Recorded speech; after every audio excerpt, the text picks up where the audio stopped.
Assalamualaikum warahmatullahi wabarakatuh. Kembali lagi bersama kakak. Pada kesempatan kali ini, kakak akan membahas materi tentang menghargai kebebasan berorganisasi dan keputusan bersama. Oke, langsung saja kita masuk ke pembahasan. Pertama, yaitu pengertian organisasi.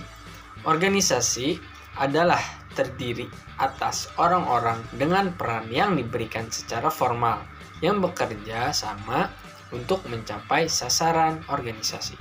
Setiap organisasi, baik lembaga publik maupun lembaga bisnis, dituntut untuk melakukan dinamika perubahan sebagai salah satu strategi untuk dapat beradaptasi dengan lingkungan agar organisasi dapat bertahan dan sustainable.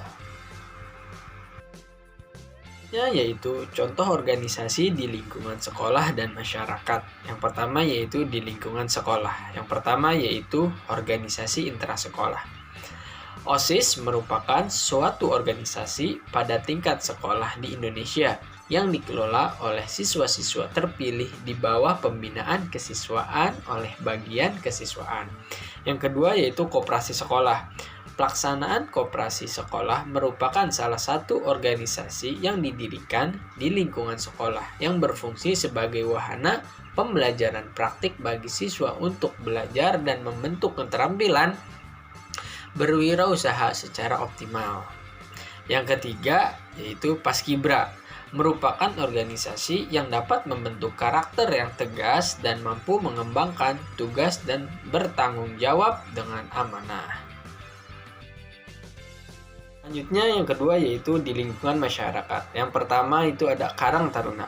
Keberadaan Karang Taruna di masyarakat mempunyai dampak positif bagi warga. Di sekitarnya dapat dilihat dari peran, tujuan, dan fungsinya. Tidak hanya terfokus hanya untuk pengembangan organisasinya, karena keberadaan berada di lingkungan masyarakat. Setidaknya, organisasi Karang Taruna harus mempunyai peran atau fungsi untuk mensejahterakan masyarakat dengan berbagai kegiatan-kegiatan yang sudah dirancang. Yang kedua yaitu PKK.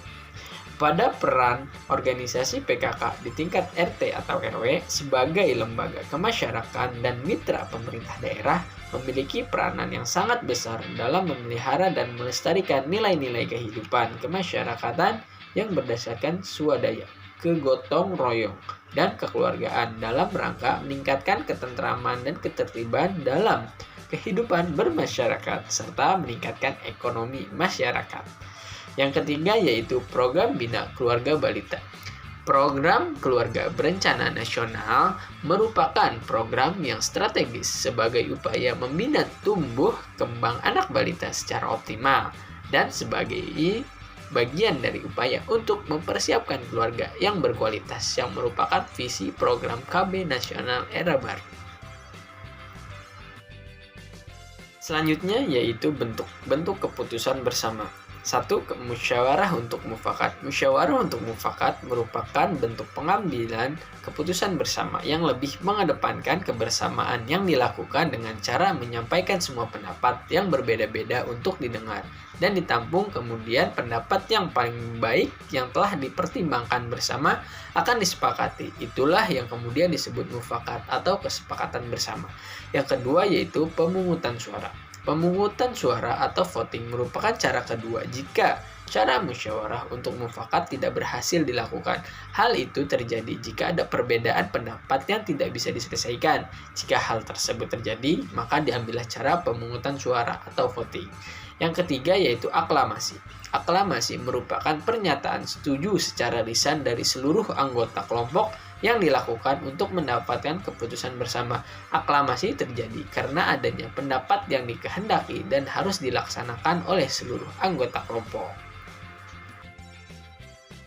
Cukup sekian penjelasan dari kakak, kurang lebihnya mohon maaf. Wassalamualaikum warahmatullahi wabarakatuh.